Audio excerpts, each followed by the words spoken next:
সে জিজ্ঞেস করেছে, আচ্ছা তোমাদের বাড়িতে যদি তোমার বর মরে যায়, তোমাদেরকে পুড়িয়ে দেওয়া হয়, তোমাদেরকে সতীদাহ করে দেওয়া হয়?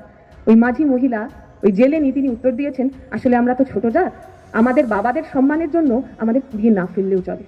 রাজা রামমোহন রায়ের কথা, রাজা রামমোহন রায় সতীদাহর বিরুদ্ধে যখন লড়ছেন, তিনি আসলে শুধু কোনো একজন দুজন মেয়ের জন্য নয়, ওই যে 10 বছরের, 11 বছরের, 12 বছরের ফুটফুটে হাজার হাজার মেয়েরা বাংলার বুকে প্রতিদিন খুন হচ্ছিল, তাদের বিরুদ্ধে লড়েছে।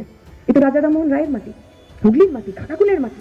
বলছিলেন কমরেড বলার সময়, যারা এই বাংলাকে নবজাগরণ এনে দিলেন, রাজা রামমোহন রায়, ঈশ্বরচন্দ্র বিদ্যাসাগর, তাদের তৈরি হওয়ার মাটি, গর্বের মাটি, বীরেদের মাটি। আপনি খানাকুলের মানুষ।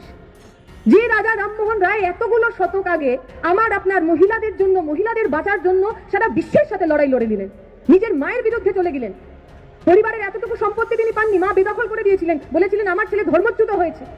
যে ছেলে শুধুমাত্র বাংলার মেয়েদের জন্য নিজের মায়ের সঙ্গে, ধর্মের সঙ্গে, পরিবারের সঙ্গে লড়াই করতে পিছপা হলেন না, আমরা আমরা আমরা তার উত্তরসূরি, আমরা তার উত্তরাধিকারী।